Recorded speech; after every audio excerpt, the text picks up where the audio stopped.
welcome. You're watching NewsX. I'm Devika Chopra and I'm standing right now in front of the iconic Vidhan Soda building in Karnataka's capital, Bengaluru. Through the course of the day, we've spoken to a lot of people on the ground, but it's time for us to delve deeper into some of the issues that people will be voting for as far as 2024 Lok Sabha elections are concerned. 28 seats are up for grabs in the state of Karnataka. So without further ado, let me begin a rapid fire with all of our guests. We have prominent representatives and citizens of Karnataka and Bangalore joining us today on this very important conversation that we will have with the people whose votes will ultimately matter. I'm going to begin my rapid fire with the first question. And of course, this is the big question of the day.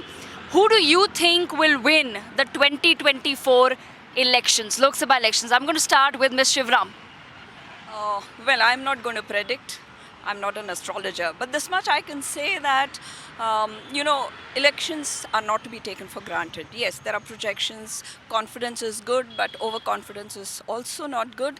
But looking at the way things are going and the development that is being spoken about, it can go either ways. But this I will tell you, with the lack of a good prime ministerial candidate, an intelligent opposition, a good, strong, trustworthy candidate who can be seen as the potential Prime Minister of India, we don't have it today. So you can guess what my answer is. Okay, interesting perspective. So what about you? No, actually, in in Karnataka state, we are having 28 Lok Sabha seats. Here, Congress under the leadership of Siddaramaiah is very strong.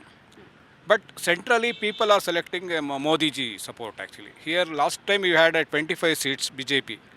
But this time we may get another 22 because of alliance.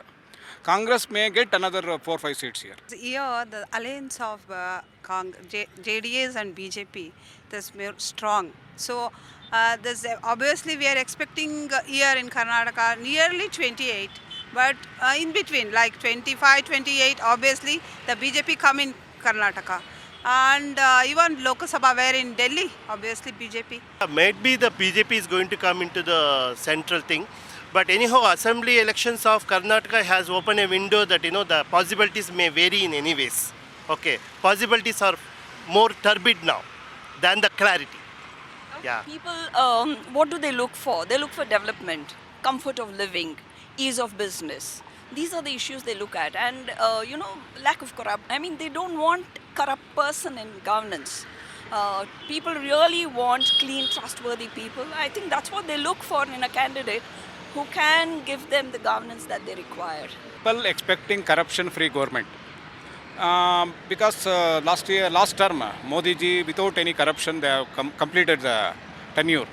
But this time we have to see what are the opposite parties are doing anything against Modi. Modi is there is no alternative in BJP, first of all, actually. There is no second leader in BJP. So that reason, there is no alternative for Indian voters. Only they vote for Modi. Development only. Modi ji is already done good job in all the way. And that's army, in the army section and education and the road development, everything Modi ji done it very well. So obviously now people are more expecting from the Modi ji. If he become again in the 2024 PM, definitely do good works to the public. And there is no any other person in the Congress also. So obviously the Modi ji is the one. If you're talking about issues at which we'll be voting, I think in today's world everything revolves around security and commerce. If we look at these two aspects, I think the previous government has fared well, and they have shown considerable amount of development and also a remarkable change in the security aspect of the country. To note that, and the abrogation of 370, which is a drastic step in securing the country's interest and the larger public. I think these two are the main issues at which we'll be voting. See, as the need of the hour is environmental friendly measures, green friendly things, eco friendly attributes has to be increased more and more. Education and women welfare. as recently the Pondicherry incidents is still in our minds. Okay, women empowerment, women's safety is more important, and we have to educate people, and we have to vote for the people who enhance these things. Okay, sustainable development is 100% required. I'm going to be a little repetitive because we need corrupt-free politicians, and wherever corruption is seen, the government could have done away with such corrupt politicians and not bringing them back into power. And the government has to. I mean, the parties have to have homegrown talent and nurture them towards governance, youngsters, and this kind of son, grandson bringing back the dynasty everywhere is not going to do good for public governance. So they must do away with dynasty. We are not talking about one single party when we talk of dynasty. It's there everywhere. So I think we should give scope and chance to younger talent, more capable youngsters. Unemployment rate is going up in India. We have to concentrate on that aspects. But another aspect, GDP is going. The contra. GDP is going, unemployment also growing. We have to think about twice giving employment to the youngsters, educated youngsters. Brain drain is going on. So we have to stop the brain drain and improve our Make in India concept, startup. Bangalore is a capital city of startup. So more importance given to the startups. I feel is ladies' safety. And number two, youth mentality. Nowadays, the youths are spoiled a lot everywhere. The education only, that's drugs, is all the college and everywhere. Youths mentality has changed. They doesn't know anything about the development, whatever. They have to enjoy, they have to be everywhere. So must in the lower level only, the youth, if you give a good mental, treatment or something, means education side, they'll be into our country. And one more thing, and development, as obviously development and corruption. These are all must you should take care of that. Yeah, I'll add to what they said. I'll probably rephrase it. What we are basically looking at is skilling the whole youth. Since we are a growing population and a younger population when compared to the other countries, and they are expecting the country to grow at a rate of 7.5 in the next few years, and we are targeting the 3 trillion economy. So where a stable workforce or a talented workforce is required.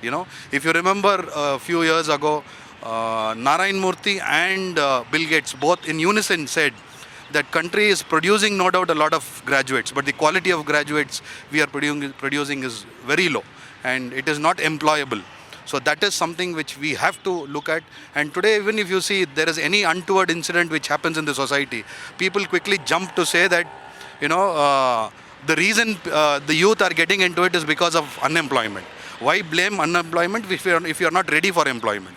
So in that aspect, I think we should better ourselves in skilling the whole youth and the younger generation, so that we come out better in the next few years and we achieve what we are looking at. Well, as we speak now, the only candidate who has been declared or who's been nominated for the Prime Minister or the Prime Ministerial candidate is one person. Nobody else has even announced their Prime Ministerial candidate. As we speak, I think it's only one candidate who's been announced, so it's, of course, Narendra Modi. Because the time for that, the shelf life is already over. They should have done it long ago.